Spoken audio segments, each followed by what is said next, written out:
that one. Not that one. Yeah. All right. I think we're live here, so we are. Let's see. Guest overlay.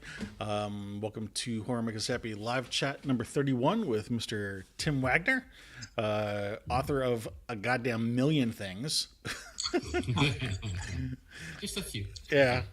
Let's see. We interviewed you back in June of 2023, so it's been about 6 years. No, 3 years. Sorry, thinking 26. It's been about 3 years. Yeah. What you been up to? Seems like it. Wrote another million things. I don't know. I've been writing and teaching. That's good. Playing with dolphins. That's about it. Did you just say playing with dolphins? Dachshunds. Dachshunds. That's right. Okay. Yeah. Sorry. Dolphins would be cool. I knew about. Dachshunds are actually the dolphins at land. Kind of. Like how tunas are chicken in the sea. How they- the dachshunds. Yes. How they move. I knew about the dogs, but the dolphins threw me for a loop. I was like, I hadn't heard anything about that. Well, let's see. When we interviewed you back in 23, the summary of the interview that we kind of came up to is there was some exploration of familial isolation and exploring the unknown. I guess the only real question that I would have asked would have been, do you think that's come up in your work since then, or in any of the media that you've enjoyed since then?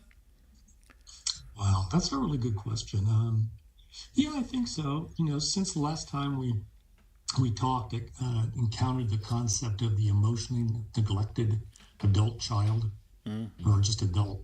And it's the idea that, your parents just did not see to your emotional needs for whatever reasons.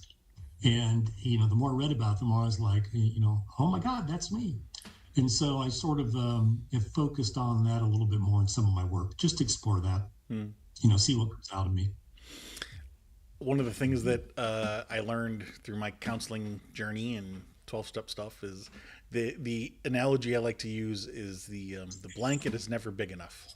And what I'm referring to here is I remember being a kid, and how some kids have their favorite blanket, and then at a certain point you outgrow the blanket, and then you have to make a choice: do I cover my head or do I cover my feet? But it's not that kind of. You mean physically outgrow the blanket? Yes. Like metaphorically. Well, No, yes. both. I mean, what I was getting at here is like he's talking about kids not having all of their needs met by their parents, but that's actually a pretty big topic because it's not just one need. There are multiple things that kids need, and maybe you've got a family who gets 99% over here, but you've had a different family that gets a different 99%. And so who's missing what can be different for every person. But that's what I mean about the blanket. Where's the blanket? Is it moving, shifting this way? Is it shifting this way? What got covered? Okay. What didn't get covered? That's a really great thing for writers to think about, is like for their characters, is like who's missing what? Because everybody's missing something, and it would really make you look at your characters in a very different way. It might make you come up with some really good stories.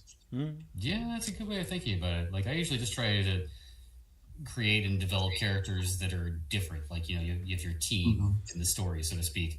But I suppose it just kind of almost automatically do it by trying to make them different. Like this character's strong suits is this, and this one's this. But you do kind of have to almost look at it like a series of gauges. Like this one's strengths are this, but their weaknesses are this, and vice versa for other characters. Right. Right.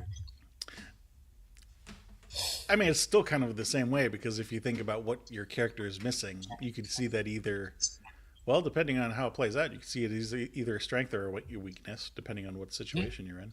Depending on the situation, yeah. So what, if Shaggy and Scooby-Doo were really in danger, the fact that they want to run when everybody else doesn't, that would be a great strength for them. I think that is a strength. Some people would call that a weakness, but I think that is a strength, especially if they just run from the entire situation in the first place and don't go investigate it. That's right. I always never really understood why they kept hanging out with the other three. Yeah, I think it's the Scooby snacks. Could be. Could be. And I think they probably are just people that live in the moment, so it doesn't even occur to them that, hey, last week we were running from a mummy, so maybe we should run from the evil clown this week. And the week before that, and the week before that, the week before that. Well, you say it that way, you make it sound like Shaggy and Scoob don't have very good short-term memory. That's crazy. I wonder they why. Should do something like they did with, I forget what the movie was, but it was Michael Caine played, Sherlock Holmes, except he was an imbecile. It was Dr. Watson that was the genius, and since he hired like an actor to play Sherlock Holmes, so people would believe the stories. So they should do that, where Shaggy and Scooby are the geniuses that are manipulating everything. That Velma and Fred and Daphne don't have any idea. Well, there was a series of animated, like the original one wasn't animated. A series of dark Scooby-Doo animations that were out a while ago, but it was almost like the Garfield I'm Sorry John cartoons, like very dark and evil and Lovecraftian, and Scooby was in charge of all of it. I don't know if Shaggy had a hand, but Scooby was in charge in a darker way, like much more evil. Oh, you know what? I think I must have, because I watched a few of those with you, I think, and then we stopped. And I think it was right towards the end right towards the end of what I watched was when that was starting to come in.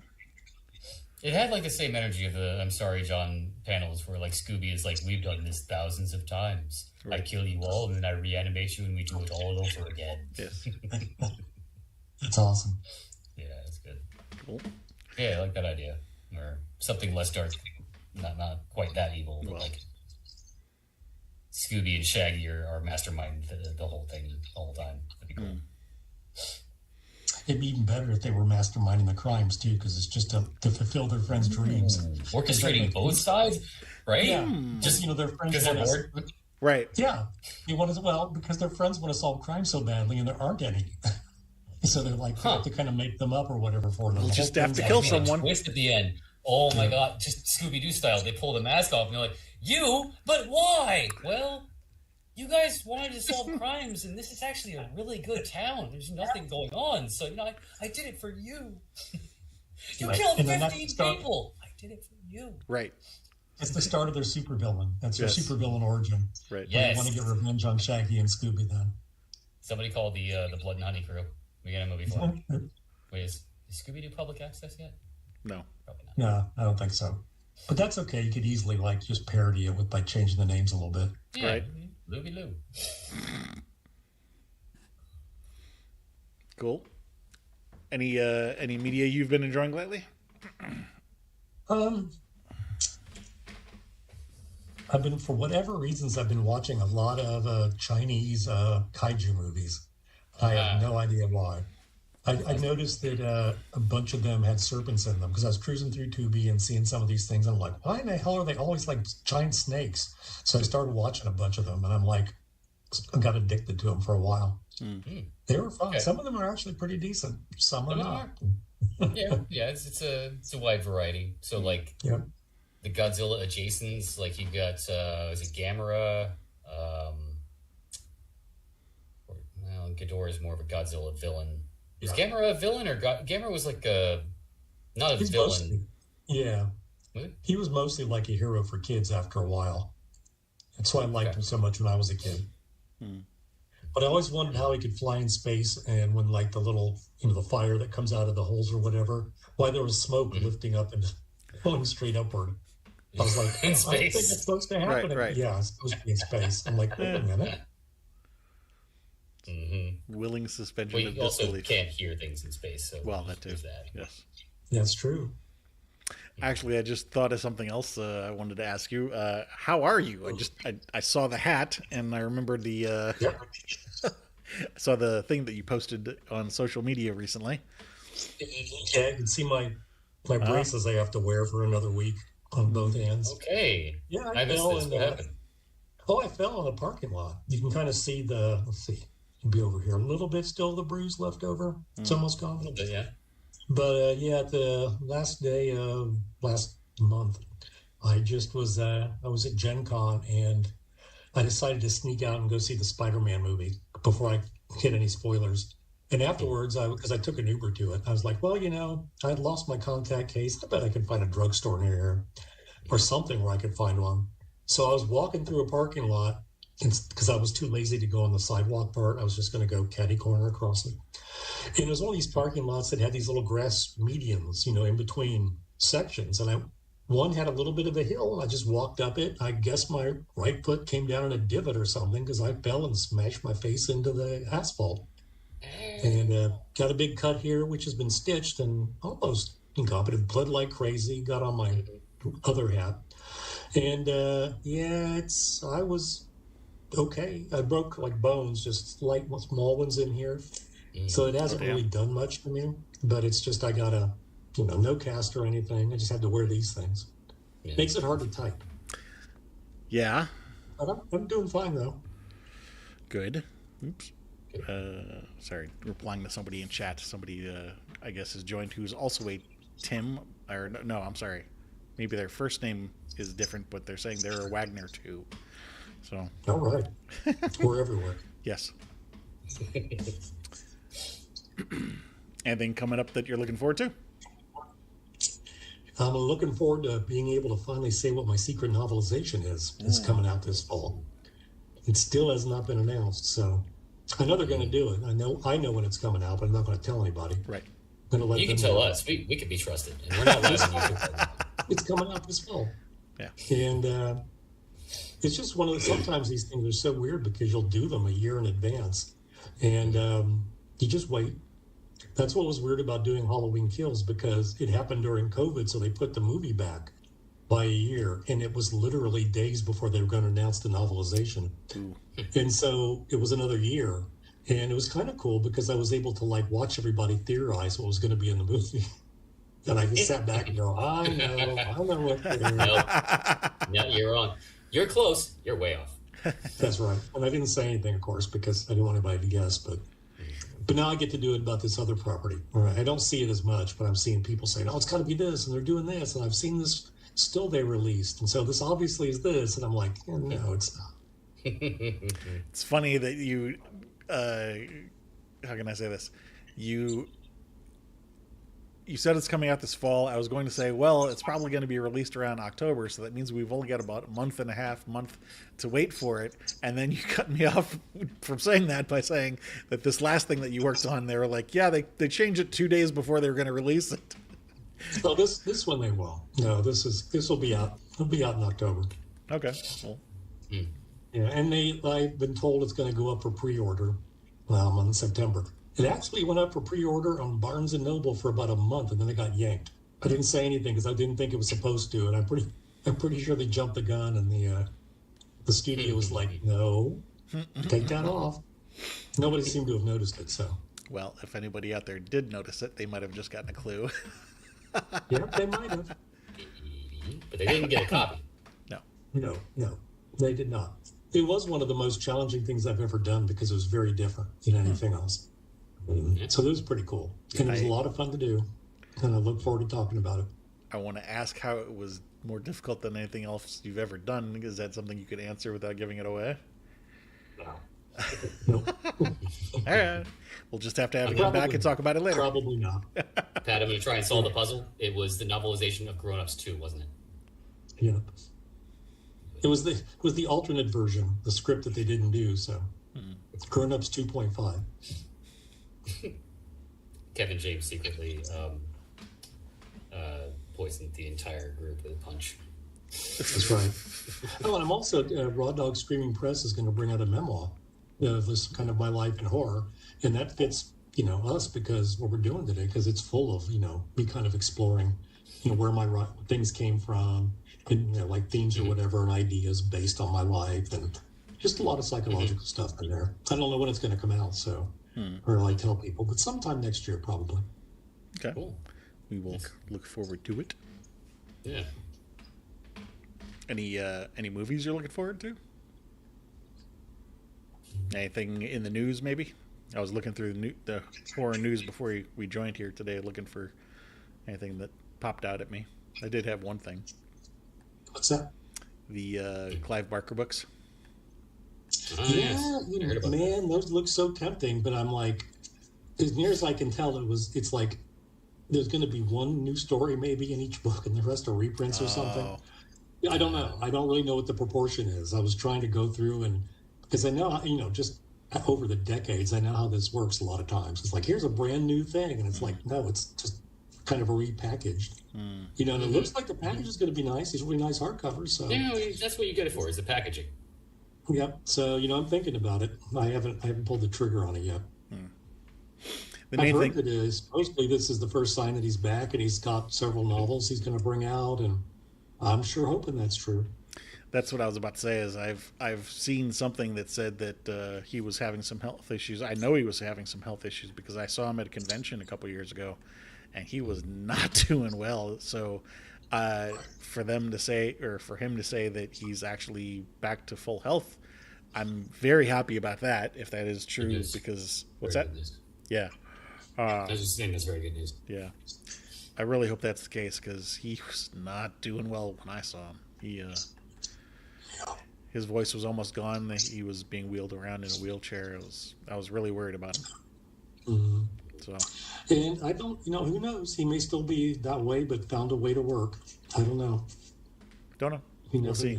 Yeah. I guess I'll just have to see if I can find him in another convention and see how he looks. Right. Or if he starts doing more social media or something. Yeah. I mean, his books will promote themselves just because they're his. He doesn't really have to do anything. True. But yeah, if he has new work coming out, that would be wonderful. It would be wonderful to see him influence everybody. A new generation now with new stuff. I remember when his books came out, and it was like a nuclear explosion when the Books of Blood hit. It really was. I think that's one of the things that's superior in literature versus film is like, I hate to say it, but classics like Hellraiser, you look back on them, and there's some effects like the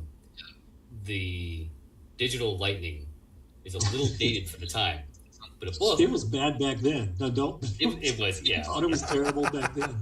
Didn't care because it was a good movie, but it was like, well. But that's not any quality of the story. Like, a book you read, all the special effects and all the things are done up here, so it's timeless. So, being younger generations, he's got a whole bunch of a catalog of things that they can still read. But I do also agree. I hope he comes out with new work because it'd be great to see him doing more work. Yeah. Right. And it would be interesting to see what he writes about now after struggling with this for so many years and just aging and being somebody who was like an absolute legend in the field and not being able to kind of live to that or feel like that probably for a long time. I don't know. It would be interesting to see how it informs his work.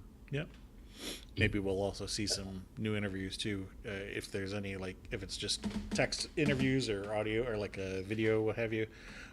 When I came back from that convention, I had told Chris, I said he's been on our wish list for years, but when I saw how rough what rough shape he was in during that convention, I was like, I mean you sat with us for the full length interview. It's 90 minutes, 2 hours. I was like, I don't think he'd be able to talk for 2 hours.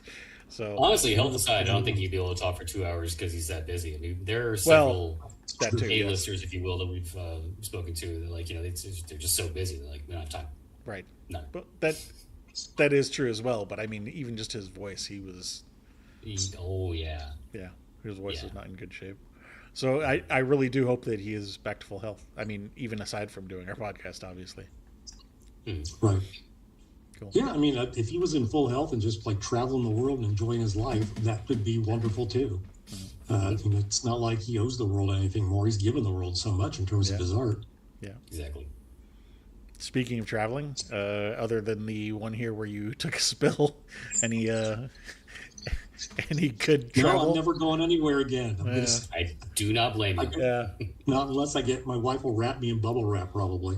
She used to be an EMT, so she's the one that was like telling me how to treat myself when I was. So I just stayed in the hotel room for like a couple days, treat them, and just iced up my wounds and everything, and just have to bring her along. That's all. Yeah, that's true.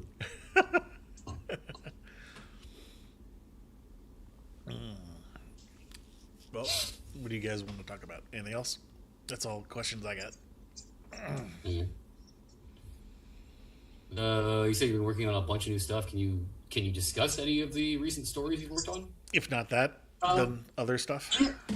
Yeah, actually, right now I'm not working on anything. It's not just because of this. It's just sometimes you hit a fallow period where there's just, you don't have any book contracts or anything, and you're kind of loath to start something because then you're like, oh, what if a contract comes up and then it's another year before I can get back to it? Good point. So right now I'm not doing anything. I got a short story I'm supposed to be doing for an anthology. It's a mythos anthology for PS Publishing. But I may have to bail on it till I'm going to see. I still haven't tried to sit down and type for very long. But I'm going to see if I can get to it. Otherwise, because I got like 9 pages of it. Other than that, what else is coming out? I got some stuff coming on audio. My Writing in the Dark book's going to come out on audio in September. And I had a novella from Cemetery Dance called The World Turns Red. And it's about a suicide plague going through a town. And it was my experiment to see if I could write a piece of extreme horror that was ultimately uplifting. I think I managed it based on the reviews I've seen. But at any rate, there's going to be an audio version of that coming out too. For some reason, Simon & Schuster's like scooping up audio rights to all kinds of things all over the place. They're just making a huge push, whether they're novels or short story collections or novellas. So I was just happy to be part of that. So I got those things coming out. I think there's one other thing I have still to come out sometime. Oh, I've got some. It looks like because like a year or so ago, Thunderstorm Books brought out the 20th anniversary, very limited edition of Like Death, and I did a sequel to it. And very few copies were made because that's what Thunderstorm does. But it looks like I found somebody who's willing to bring them out like. It's still, a smaller press publisher, but at least it'll be available to people so they could either go ahead and, read them however they want, and maybe hopefully on audio too. So I was really hoping that I could find that. So that's going on. So I'm glad about that. Yeah, I was actually talking with somebody earlier today about this. That audio, it's got certain uses for me, like. It all depends both on the book and who's doing the reading and things like that, but also what I'm trying to get done, because it's one thing to try to put on an audiobook while I'm chopping vegetables and making dinner, but that's not something I need to really focus my brain on so I can listen to the audiobook, whereas there are other things where if I'm trying to put it on in the background but I need to focus on this other thing, then that's just not going to work. Right. Yeah, I don't do that. I just listen to them when I drive. Yeah. Yep. Driving, or I used to ride the bus to work, and that was a great time to listen to audiobooks all the time. Just sitting for half an hour to an hour. Right. Yep. Captive audience. Yes. And it's interesting to deal with a story that you have to just go with the pace of the narrator. You can't go faster or slower. You can't stop and contemplate. You can't go back. So it just has a very different kind of feel to it. And if the narrator's good. It's like being told a story as opposed to reading a story. Yes. Yeah. And yes, if the narrator's good. Right. And the bad thing about that is a narrator can invest it with all kinds of emotion that's not on the page necessarily. Yeah. Or their interpretation of a character could be really different than yours. Yeah. That could be. So go that's okay. Yeah. I read the rest of the time just in print, but audiobooks for driving. It's interesting that you say that now, because the first time I ever tried listening to an audiobook, there was a girl I was dating, and we were taking a road trip this long time ago, taking a road trip, and so I had purchased an audiobook of Hitchhiker's Guide to the Galaxy, because it's one of the funniest books I've ever read, and she had never read it before, and I was like, oh, you'll love it. So I bought this thing, and then we tried listening to it, and it just didn't work. And I think part of that was because, like you're saying, with a book you can pause and reflect, and then the case of Hitchhiker's Guide to the Galaxy, laugh. Whereas if you're too busy laughing to be paying attention to what's happened since then, there was that. But also, I think at the time, the person I was with, she just wasn't into it, so it just didn't work. Is she not a fan of British humor? Because there's a lot of that in Hitchhiker's Guide. I think her brain was just somewhere else. Like she just wasn't even paying attention to it. Like I think she was thinking that I bought it for me, and I'm like, no, this I did this for you. Well, that's another thing about British humor. You have to pay attention. They go fast. Sometimes. Yeah, when you read it, you want to stop and reread lines and things, and it's no way you can do that when you're listening. Yeah. It's really a risk though too if you want to try to share stuff with people. It's hard for me to do that with my wife because I'll be like, okay, this is a really cool movie. It's something that means a lot to me. I really want to share it with you, and like she has ADD, so her attention span, if it does not grab her right away, that's it. And I know that. Yeah. That's a benefit, I think, of audiobook over reading a book physically is with ADHD, you may find yourself sometimes reading the same sentence 9 times in a row. But the point is that with a book, you can read it 9 times in a row, whereas with the audiobook, it's gone. Like unless you keep rewinding it, but most people won't. Certainly force you to pay attention in a way you might not otherwise. Yeah. Well, I don't know. Yeah. She does listen to audiobooks every once in a while. So I'll have to ask her if there's any difference. And she reads print plenty of times too, so I'll just have to ask her. I think we should all just get ports in the back of our skull and just upload the book. Like Neo. There you go. Right. I know Kung Fu. Right. Well, I can spell Kung Fu. I can discuss Kung Fu now. Yeah. I know how to spell it. So it's like everybody in the book group sits around, they just upload the book and then they can talk about it. And that's it. Oh, God. Right? Like, imagine that scene going that way. I know Kung Fu. Show me. Well, I can't show you. I can tell you about it. Right. That's funny. It's like, but I can, in a world like that where everybody's virtual, I can believe they suddenly have like reflexes and things like that. But I remember when I saw I forgot what they called it. What did it called? I think it was called The Edge of Tomorrow, and it was about Tom Cruise going through a time loop with aliens. And he started out as just a non-combatant dude, and by the end he's like super warrior. And I'm watching this thing going, you have no muscle memory. Your muscles have not grown at all. You have no. That's a good point. I never thought of. The brain Yes. remembers all the skills, but you're absolutely right. The muscles. His physical body is reset every day, so he hasn't grown any muscle mass. He doesn't have any muscle memory. Right. He hasn't gotten more flexible at all. It's the same. Nope. Huh. Nope. Yeah. And even the little, your synapses that grow closer, the more you practice, so stuff becomes automatic and you become skilled at it. That wouldn't happen to him. Nope. Nothing at all. on the physical level. And it's because, and it's a lot of time. I think it's because of writers, a lot of times they just don't think through their premise really well. Well, yeah, that's a lot of times what happens with writing. You have concept. Wouldn't it be cool if X, and really then fill in the blank how this happens. Right. So I tell writers you need to think backwards. You have to sweep back and forth mentally through your story to make sure that stuff like that would at least make sense on some level. You also have to, if the person writing that doesn't know about those things, look, no amount of thinking about it is going to ever raise that idea in their brain. You know what I mean? Yeah, but everybody's built skills over their life. It's not like, that if you learn to play basketball like in 5 minutes or whatever, just from 5 minutes of playing it, and then, the next day, same thing with Bill Murray and like playing the piano in Groundhog Day. It's like you wouldn't have muscle memory. None of them. Of course, that thing, who knows? It could be magic too, some level. So maybe he could. I don't know. Yeah. But not Edge of Tomorrow. Although I guess you could argue the aliens had that built in because that was their technique for how they won a war. So maybe if they had that part built into their time technology, it could work that way. I hadn't thought of that. Maybe in that movie, I was thinking with Groundhog Day, for example, for a moment I was going to say, or he really is aging and it's just the world around him that's resetting. But there have been theories that Groundhog Day is like, he would have had to have been stuck in there for like 10,000 years or something like that, in which case, that wouldn't work. But I haven't seen the Tom Cruise movie, and maybe in that one it would work there. I don't think it's really ever brought up or discussed in the Tom Cruise movie. However, there is an Infinite Loop movie that does kind of bring that into play, Happy Death Day.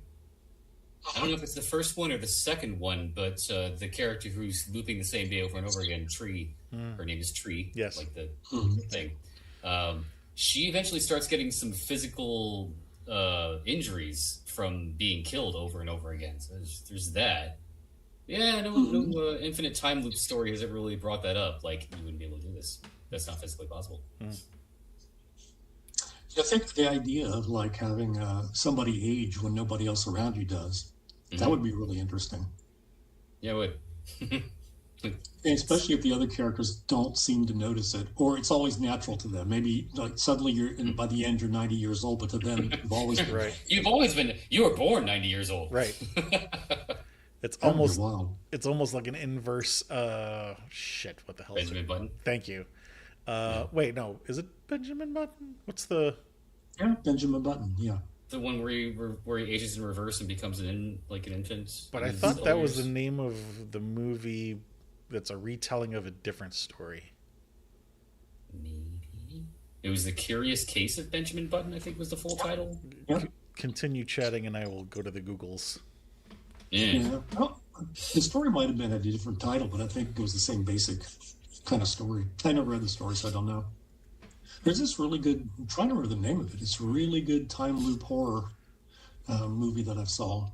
Was it Triangle? Brightwood. No, it's Brightwood. No, Triangle's my absolute favorite. Triangle's incredible. And it's got so much psychology in it as well. Oh, Dorian Gray. Okay. Dorian Gray, that's what I was thinking of. It's not really a time loop story, though. I mean, that's... Well, he's got the perpetual youth and... Yeah. At least, yeah. It's an immortality story, that's for sure. Yeah. Yeah. But Brightwood is really good. Brightwood is like a husband and wife, and it looks like their marriage is falling apart. They're going to go for... She's going to go for like a run. They go for a walk in the woods. Yes. Yep. I've seen that one. And he's trying to go and hopefully salvage something. And then it's so hard. You know, I watch this thing and I'm like, oh, it's got some humor. Oh my God, it's got some, deep character stuff. Oh my God, it's also got extreme horror. And it's just such a wild kind of thing that pulls together. And it's really something. I recommend anybody see that one. I love that one. It's called I found myself more and more improved like every 15 minutes because it's a very low budget looking film. It's like 3 characters at most and very minimal location. They're just running through the woods. Yeah. They must have shot the thing for $500K at most. And you go into it thinking, all right, this is going to be like an indie production. But like you said, as it goes on, there's good humor, there's good character building, there's some time travel odd things going on. It's a very intelligent movie, and yeah, like I said, I was impressed more and more as I went throughout the movie. It was way better than I expected. And they were careful, I think, too, to when they would come across the filmmakers, when they come across something we've seen before, they'd shoot it from a different angle or a different way. So, it didn't look repetitious. Like a lot of time loop things, they try to show you the same, almost like it's a painted background in the theater, where it looks the same every time a character walks past it. But they didn't do that, so, yeah. Yeah, which kind of tricked you. Like, you don't notice that it's doing the same thing over and over again so much because it is shot from a different angle, so it's not exactly the same shot. Mm-hmm. Yeah, it's really good. Is this the one where she, ties him to a tree or binds him to a tree somehow? Maybe. I think so. It's been a while since I've seen it. I mean, the main premise is a husband and wife taking a jog through the woods, and their marriage is on the rocks, so they fight a lot. That's like 75% of the movie, so that description should remind you of it right there. Right. The other 25% is just different versions of it. Well, different horror versions of that, really. It's really good. I haven't seen the movie, but I may have read about it doing the research for our horror trivia night. I forget where I came across it. I think it was on Shudder. I saw it on Tubi. If it's the one I'm thinking of, there was something about a wrench under a building, like a wrench under a shed or something like that. I don't know. Maybe I'm mixing it up with something else. Maybe. There's no shed. They don't ever. They're always in the woods the entire time, and are just woods. So okay. I'm pretty sure. The one I'm thinking about, shed wasn't the right word. Cabin, maybe. So I'm probably thinking of a different movie. Maybe. Speaking of spooky things in cabins, that's a piece of horror news that I've seen on the internet coming up. What's that? Yellow Jackets is coming back for its 4th and final season in November. Oh. It's dope. It's one of the things I think streaming has done well is being able to do horror series in a way that mainstream TV just didn't. They would bail always. I mean, they were like Netflix before Netflix. They would bail after a season or half a season, and you wouldn't even see the last of the last episodes until eventually things started coming out on DVD. But now they're so often like, well, a couple years go by, whatever, we'll get to it, and eventually it all comes out. So I'm looking forward to the last season of From coming out because I've been following that. Yeah, that's it. I love that show. So I googled. That is going to be the final season, isn't it? Yeah. Yeah, and I want to know what the title means. What's From? Right? That's the biggest mystery. My personal take, I think it's all because all the people that end up in the town are from somewhere else. It's a metaphor. Unless eventually they're from the town. Ooh, maybe that's it. They're all from there, and they're coming back. Maybe. I guess we'll find out. Let's just hope it's not purgatory. Please Oh yeah, because there is a reincarnation thing going on within it. So who knows? Maybe. Plus, it's the same team as Lost, so that's what everyone said since like season 2 of the show. Like, it's not going to be purgatory again, is it? No. Please don't be purgatory. You can't trust them. They'll just say the same thing they said last time. Right. Right? Yeah. No, it's a great show, though. I love it. Yeah, I really do. I looked it up while we were chatting. The one I was thinking about was Antichrist by Lars von Trier. Ah. I've never seen that one. There's a bridge under a shed in that? Yeah. Well, not a shed. I think it's under floorboards of a cabin. I might have to re-watch that sometime to remember. I don't know if I want to. As soon as I started laughing when I saw what it was. I was like, Lars von Trier, no wonder I... No. I'll pass. His movies are typically one and done. Yeah. One of the people in a chat, Sarah, was talking about Welcome to Night Vale being a great podcast for road trips. That was reminding me of what the heck was the one with Art Bell, Coast to Coast? Yep. Yes, that was on NPR. Was it or early NPR or? I think so. No. Or AM radio. No, it was some AM station. Yeah, it was Art Bell, Coast to Coast with Art Bell. Similar to Night Vale. Night Vale's like a sci-fi twist. Night Vale is like a I don't know. Maybe I shouldn't say it's a self-contained story, but it's about a town, Night Vale. So yeah. I mean, Art Bell's Coast to Coast, he would take callers from all over there, and so the stories would always be different. But I mean, there were some common themes. Mm-hmm. I thought Night Vale also took callers, wasn't it? Like people calling from the town, supposedly. That's what I was about to say. They're fake calls. They're not like. Although who knows when they're not the ones for Coast to Coast. Where, I mean, how can I say this? Being fake versus being scripted are two different things. Mm-hmm. They may have been real callers. Maybe it was scripted. Maybe it wasn't. I don't know. Maybe. There are enough weird people out there that it did not have to be. Let's put it that way. You are correct, sir. Floridian, confirming. Not that I'm... Okay, I am one of them. There's weirder weirdos, and most of them are also in Florida. Yes. Well, I've been in Ohio most of my life, so... Okay. I tell people there's a reason why I write the kind of stuff I write. Local politics. Well, try not to write about that stuff. Yeah. Different kind of horror. Yeah. I mean, I've never heard of it, but does Ohio have a Florida-like reputation? Is there Ohio Man? Well, I don't know if there's Ohio Man, but the people in Ohio, it's like there's just a lot of weird shit that goes on. It probably everywhere, but at least in Ohio, it feels like in a little corner I'm in Southwest Ohio, it's just all kinds of weird stuff happens. And I don't know. I was, I grew up in the same general area where I'm living now in the Dayton area. And I remember when I'm going to be starting my 27th year teaching at my college tomorrow.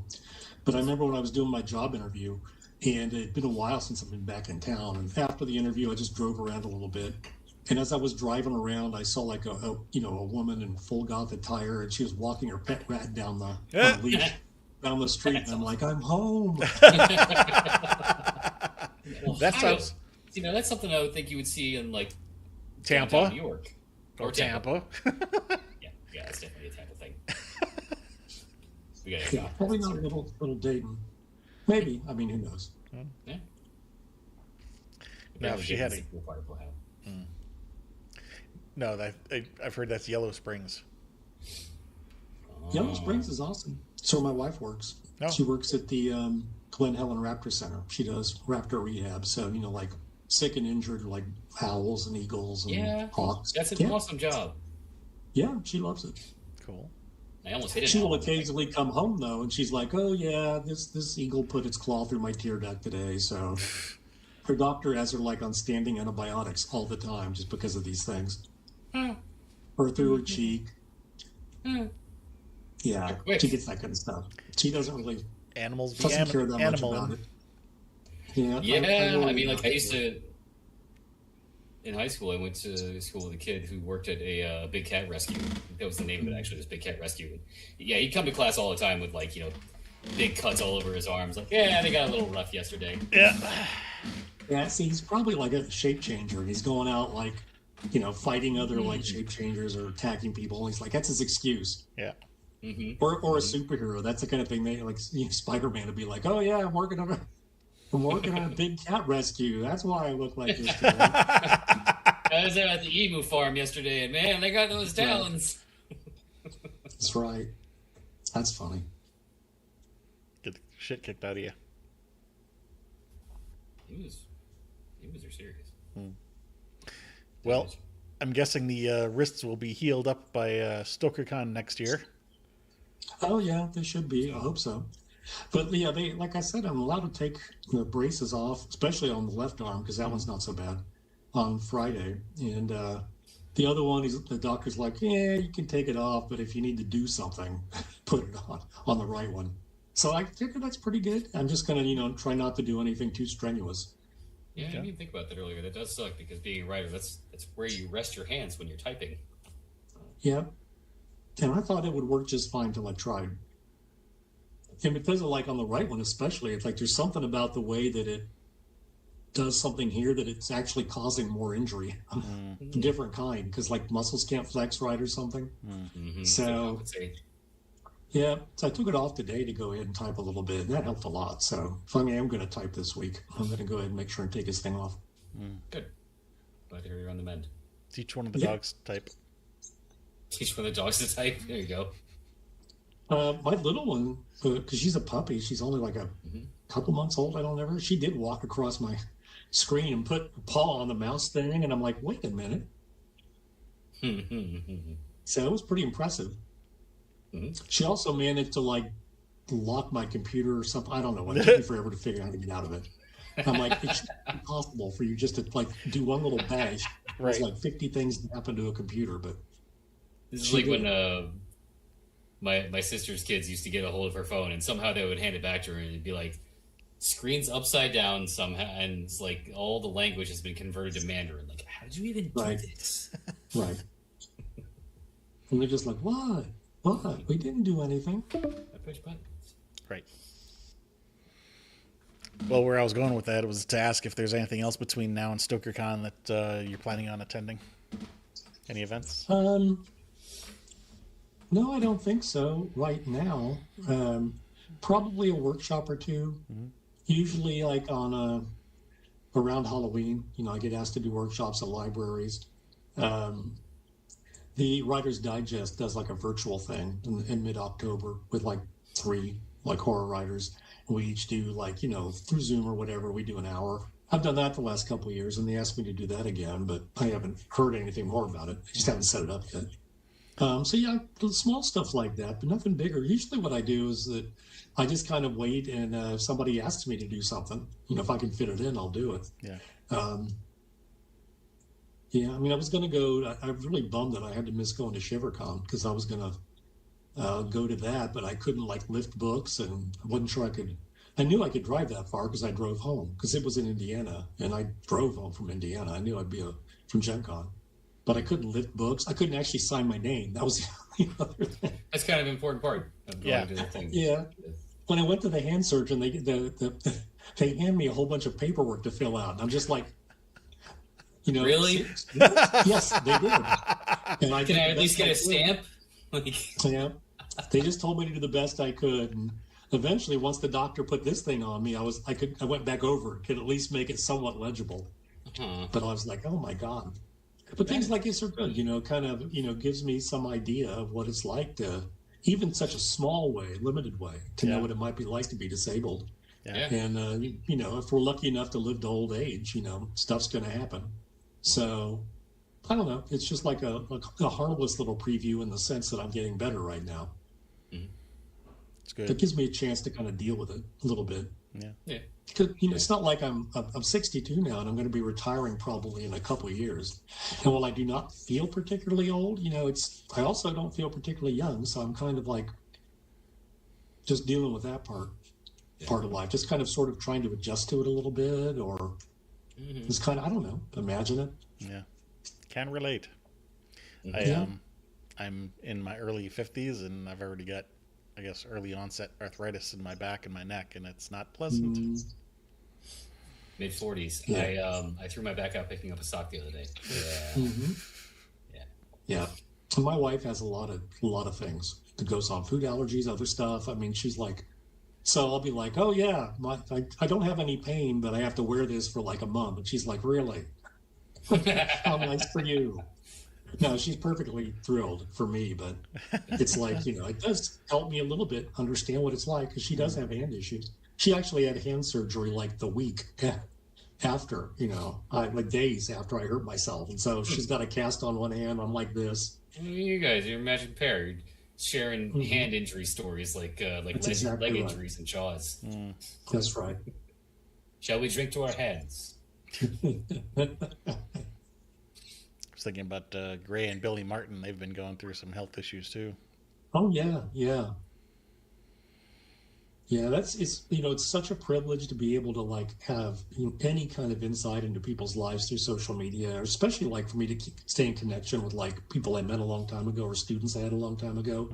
But yeah, then you find out about things like that too, and I just breaks your heart, and you don't know what to do other than maybe sometimes help them with a GoFundMe or whatever. But right. Actually, now that you mention it, I haven't seen him. He's been posting on Facebook, but I haven't seen any updates in terms of the physical therapy. I know that he did some physical therapy for a day or two after the surgery, and then for anybody who's listening who hasn't heard, Billy Martin had a hip replacement. right. Did physical therapy for a day or two at the hospital, and then he was allowed to go home. So he's home, and probably has been doing physical therapy. As I say, I haven't seen a post about that, but I mean, it's good at least that he was able to get it done. I know that he's been struggling with that for a long time. Right. Yeah, my former boss, she's a lot younger than I am, so she might have been in her late 40s, but she needed both hips replaced. And so her first one, she had it replaced, and after the surgery, they had her stand up, get out of bed, and it broke. The equipment failed, and she screamed, and they immediately put her under, like as fast as they could. And I'm like, and you still went ahead and had the other one done? And that one worked fine. But I mean, what a nightmare. It never even occurred to me, because don't they make that shit out of titanium or what? Right? You would think so. Yeah, so it's just like it had some kind of flaw, I guess. But either that or it was her bone that gave, because they've got to attach it to something. Yeah, I guess that's true. I hadn't thought of that. But she's been fine for years now, so it's not too big a deal. But it does not sound like it was fun to go through. I would bet. Doesn't sound like a fun process. No. I mean, I've read stories about some people getting it done and then, getting up and walking around the very next day, or even maybe later that day. But to have, for example, in this case, if her bone gave out and then, no.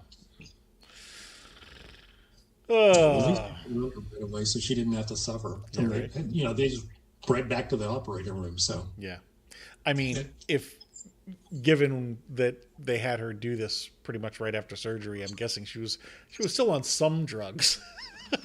So it wasn't as Yeah. Man, if she screamed when that happened, then imagine how would it help if she had been like fully, Right. could sense Yeah. everything, feel everything fully. What a nightmare.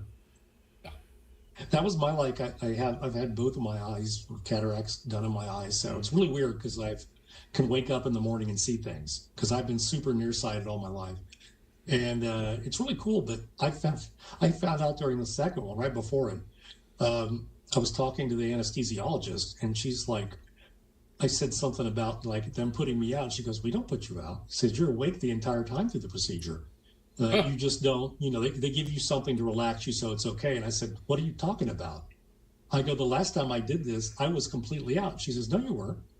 And I had no idea what she was talking about. And the same damn thing happened to me this time. So I looked it up and it's like, oh, yeah, some people who have this, I forget what it is. They have this anesthesia that it's like a Rohypnol or something. It just Huh. completely, nothing. You don't have anything, even though So you're supposedly aware. And I was like, oh my God, this is like alien abduction or something. It's so creepy. oh, It so just never maybe occurred to you me were that I awake, could but you be, had memory loss. yes, Yeah, yes, exactly. nothing. Yeah. Yeah, it was really weird. I have Did one you little ask her like, tiny memory of each so procedure. did I have a bad time? Yeah, no, I guess the doctor asked me to open my eye wider or something, or turn my head, I think, at one point. That's all I remember. Some vague memory of it. So it's like, who knows what they did to me? Who knows what they put in me? Right. It's just like the dentist. When they put you under the gas, and then you wake up with your pants off. Yeah, no. I don't have to do that. My wife does because she feels everything too much. And she also has a condition where she processes anesthesia super fast of any kind. So That's she had to good to find know. had to find a doctor that believed her. So we keep constantly giving her more. Oh, processes it quickly. Is it like it wears off quickly? That's Right. even worse. Yes. Oh, yes. Oh boy! It's I pretty am. Imagine awful. waking up and be like, you guys have me Yeah. open and you're inside me right now. That's not I'm. cool. I'm the same Yeah. way, and I So, had a horrible childhood because of it. That I hate dentists, and there same with her. was That's why it took her a while to go back to one. there was one time in my late 20s where I had to get a root canal again because I hate dentists and I had been putting it off for so Mhm. long. Um, they gave me 14 shots and I could still feel it, and eventually ended up having a dissociative experience, and they it eventually finally stopped, and they were like, all right, I think we've done all we can do today, we'll have to reschedule you to finish the rest. Oh my God. Yeah. So you had to go through all that and it still wasn't all done. No. Yeah. Yeah. Yeah. No, that was not fun. So Yeah. She had something great similar place to to end that. the call. Yeah, right. That's right. That's right. Yeah. Thanks for joining us. Yeah. Have a Sure. great day. I'm looking forward to my upcoming dentist appointment now. Oh, Yay. my dentist appointments go great. I just have to have them use the juvenile or pediatric Yeah. numbing stuff because otherwise my face is like numb forever. So, and they don't believe me that that's enough. And I'm like, even if it hurt some, I wouldn't really care. I'd hate the numbness worse than anything. It Same got here. it got to a point where after I had gotten into a career and set aside a little bit of money, had a nest egg, I had more of the work done than I needed to do. But to do that, I found a place that would put me completely under. It was after I had my wisdom teeth done, and they put me under for that. And when I had that experience, then I was like, all right, well, for all this other work that needs to be done, I might as well do that. And even if I have to pay out of pocket, it'll be worth it. So that's what I did. And then after that, I had another place that said, have you ever tried the laughing? Actually, it was the same place. Now that I think about it, I went back to them for cleaning, and they were like, have you ever tried the laughing gas or nitrous? And I had not. And so they said, why don't you give it a try? I mean, if we try it and it doesn't work for you, then we can put you under completely, but at least let's give it a shot. And I did, and it did end up working for me. I think, if I remember correctly, that was what they offered first, and I was like, no, absolutely not, put me under. But That's then, cool. Yeah, I don't know if that's exactly what they give my wife, but it's the gas that works for her. So yeah, as long as she gets enough of it, they have to reapply or whatever. yeah, same here. Keep an eye on it. Cool. Well, before we wrap up here, we've got only maybe 3-4 minutes or something like that. Anything you want to let people know that you are currently working on that you can talk about or You can let them know. Yeah. suggest? Oh, it hasn't been announced yet, but the other book I have coming out sometime because they're just starting to work on it, edit it and put it together and everything. From Wicked House, I'm going to have a novel called The Theater of Crows coming out. So it'll be a new horror novel from them. I'm looking for it. It was a lot of fun to write. I think it's good. We'll see what they think. I haven't had any edits yet, so we'll see what they think. Okay. So I don't know. Sometime probably in spring, maybe that one might be out. And then sometime in October, Something's that coming. awesome novelization, which nobody has guessed. People try to guess, but nobody has yet. Is it Cocoon? It's Cocoon, isn't it? Nope. Damn. We will keep an eye on social media, and we'll just have to wait. Yeah, who knows? Could be tomorrow. They don't tell me anything. No, nobody ever tells the writer anything. I find out stuff through Google searches and put searching my name on Amazon. That's how I find things out. I was gonna say they'll tell you day of, but no, not even that. Right. Yeah. Well, we're going to be doing this every Sunday at 7:30. Actually, that's a good thing to mention. So we're not doing it for the next 2 weeks. Chris is traveling out of town, so we're skipping the next 2 weeks, and then we'll pick up after that. But other than that, and I think we're taking a week off for Christmas or New Year's or something like that. Other than that, we'll be doing this every Sunday at 7:30. So in the future, if there's something you want to come on to promote later, want to come back and chat, just let us know and we can bring you back. Sounds good. I would love to. Love to have you again. Our pleasure. Thanks again for joining us, and I guess we'll sign off and enjoy the rest of your Sunday. Okay, I'll try.